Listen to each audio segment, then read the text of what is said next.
RCEP గురించి నేర్చుకున్నాం. RCEP అంటే రీజనల్ కాంప్రిహెన్సివ్ ఎకనామిక్ పార్ట్నర్షిప్. దీని ఏదంటే ఆర్సీఈపీ అనేది ఒక free trade agreement. 10 Asian countries ఇంకా వాళ్ళ 6 free trade agreement partners: Australia, China, India, Japan, New Zealand, South Korea. Collectively ఈ కంట్రీస్ మొత్తం 25% జీడిపి, 30% గ్లోబల్ ట్రేడ్ ఉంటుంది.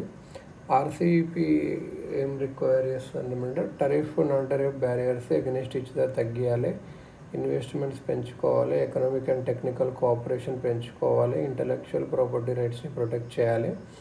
దీనివల్ల ట్రేడ్ పెరుగుతుంది, ఎకనామిక్ గ్రోత్ పెరుగుతుంది, ఎంప్లాయ్మెంట్ కూడా పెరుగుతుంది. RCEP why did not India join? First ఎందుకు జాయిన్ కాలేదు? 2029 ఇండియాకు $100 బిలియన్ ట్రేడ్ డెఫిసిట్ ఉంది ఆర్సీఈపీ కంట్రీస్లోనూ. దీంట్లో చైనా ఒకటే 54 బిలియన్ ట్రేడ్ డెఫిసిట్ ఉంది మనం ఉన్న వాళ్ళతో. సో ఇండియా కొన్ని డౌట్స్ ఉండే. చైనా ఆర్సీఈపీ వల్ల చీఫ్ చైనీస్ ప్రోడక్ట్స్ మన ఇండియాకు వస్తాయి, మన MSME, automobile, steel industries harm అవుతాయి. So India wanted separate levels of customs duty against Chinese imports. Dairy India అనేది మనకు లార్జెస్ట్ ప్రొడ్యూసర్స్ ఆఫ్ మిల్క్, కానీ మన స్పెషాలిటీ ఓన్లీ లిక్విడ్ ప్రోడక్ట్సే ఉన్నాయి. కానీ న్యూజిలాండ్ మాత్రం అలా కాదు, solid products, milk powder, butter, cheese అవన్నీ ఉన్నాయి. ఈ సాలిడ్ డైరీ ప్రోడక్ట్స్ అనేది షెల్ఫ్ లైఫ్ ఎక్కువ ఉంటుంది, ఈజీగా ట్రాన్స్పోర్ట్ చేయొచ్చు. సో ట్రేడ్ బ్యారియర్స్ తీసేస్తే ఇండియాలో మొత్తం వాళ్ళవే ఉంటాయి, న్యూజిలాండ్ వాళ్ళవే. అగ్రికల్చర్కి వచ్చేసి సౌతర్న్ ఇండియాస్ ప్లాంటేషన్ ఫార్మర్స్ భయపడ్డారు. Cheaper tea, coffee, rubber, cardamom and pepper Malaysia, Indonesia ఇంకా నేషన్స్ నుంచి వస్తుంది అనుకో. ఇండియాకు ఒక trigger mechanism, safeguard mechanism కావాలి, ATSM, automated trigger, to protect itself from surge in imports. అంటే కస్టమ్స్ డ్యూటీ పెంచుతామని. రాట్చెట్ అబ్లిగేషన్ ఏంటంటే నేషన్ అనేది cannot go back under its commitment under the RCEP agreement. India wants certain exceptions here. Ratchet agreement.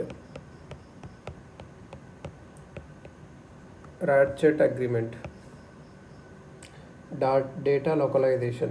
India wants all RCEP countries to have the rights to protect data and prohibit cross-border data flow in the national interest. Ilani. So RPP ఇలా India made A mistake by not joining అని కూడా కొందరు అంటారు. ఎందుకంటే competition వల్ల excellence వస్తుంది. ఇండియాని industrialise అనేది కాంపిటీషన్ ఉంటేనే ఏషియన్ గేమ్స్ నుంచి ఎక్కువ R&Dలో పెడతారు, ప్రోడక్ట్ అప్గ్రేడ్ చేస్తారు, కస్టమర్ సర్వీస్ బాగుంటుంది, సాటిస్ఫాక్షన్ బాగా వస్తుంది. ఇండియా ఆర్సీఈపీలో జాయిన్ కాకపోతే మన ప్రోడక్ట్స్ అనేటివి ఆ నేషన్స్తో పోటీ పడవు. ఎందుకంటే హయ్యర్ ట్యాక్సెస్ వేస్తారు ఇండియన్ ఎక్స్పోర్ట్స్ మీద. ఇండియా మ్యానుఫ్యాక్చరర్స్కి ఇంటర్మీడియట్ గూడ్స్ దొరకవు ఆర్సీఈపీ కంట్రీస్ నుంచి చీపర్ ప్రైస్ దొరక. అయితే ఉంటే మనకు మంచిగా ఇంపోర్ట్ చేస్తుంటాం ఇంటర్మీడియట్ గూడ్స్, మంచిగా ప్రాసెస్ చేసి మళ్ళీ వాళ్ళకి ఎక్స్పోర్ట్ మిడిల్ ఈస్ట్, ఆఫ్రికా, యూరోప్కి అమ్మే వాళ్ళం. దానివల్ల మనకు పర్ఫెక్ట్ ఆపర్చునిటీ వస్తుండే మన గ్లోబల్ వాల్యూ చైన్తో మనము ఇంటిగ్రేట్ అవ్వడానికి.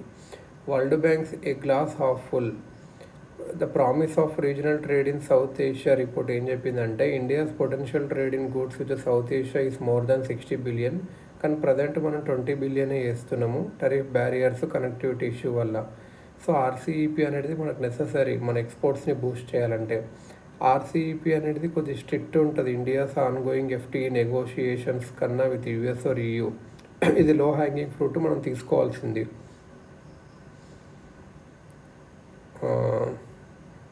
సో ఇది అన్నట్టు కామర్స్ ఒక ఇంకా FTAs అనేవి 2-way tariff. It cannot be one సైడెడ్గా ఉండలేవు, లేకపోతే వాళ్ళు కూడా సైన్ చేయరు.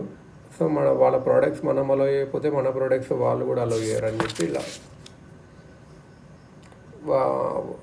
ఇండియా కొంచెం ఎక్స్పోర్ట్ సెక్టర్స్లో కొంచెం బెనిఫిట్స్ పొందిన ప్రజెంట్లో అంత ఇష్యూస్ వేరే ఉన్నాయి కాబట్టి కొంచెం ఆగేస్తుంది అన్నట్టు. బడ్జెట్ 20లో ఎఫ్టీఓ రూల్స్ ఆఫ్ ఒరిజిన్ పెట్టింది. ఇంకో మ్యానుఫ్యాక్చర్డ్ ఇన్ శ్రీలంక ఒకవేళ ఏది ఉంటే 0% Indian customs duty when imported to India. కానీ ఏదో చైనీస్ మ్యానుఫ్యాక్చర్ కంపెనీ చైనీస్లో చేసి శ్రీలంకది ఇచ్చి ఆ శ్రీలంక నుంచి మళ్ళీ అక్కడ ఒక స్టిక్కర్ అతికిచ్చి ఇస్తే మనం ఎందుకు దాని మీద 0% వేయాలి అని చెప్పి సో ఎఫ్టీఏ అగ్రిమెంట్లో రూల్స్ ఆఫ్ ఒరిజిన్ మీద ఉంది. అంటే X% manufacturing or process or valuing addition must be done in originating country Sri Lanka అట్లా అని చెప్పి సో అప్పుడు ఎలిజిబుల్ అవుతుంది 0% డ్యూటీ కోసం. సర్టిఫికెట్ ఆఫ్ ఒరిజిన్ ఇండియా అనేది ఒక ఫ్రీ ట్రేడ్ అగ్రిమెంట్ చేసుకుని చాలా కంట్రీస్తోన. ఆ అగ్రిమెంట్స్లో ఏముంటుందంటే foreign partner nations will levy 0% on reduced taxes on imported items of India. కానీ దీనికోసం ఇండియన్ ఎక్స్పోర్టర్స్ ఒక డాక్యుమెంట్ సబ్మిట్ చేయాలి ఫారినర్ పార్ట్నర్కి ల్యాండింగ్ పోర్ట్లో indeed the item was manufactured and sent from India అని.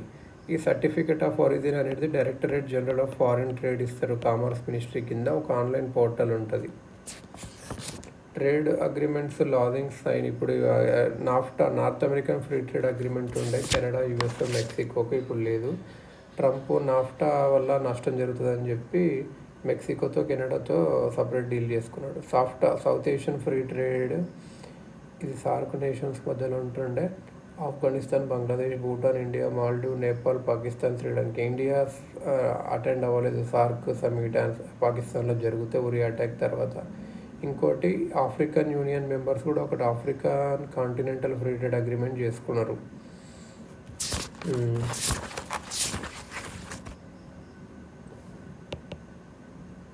ఇదన్నట్టు.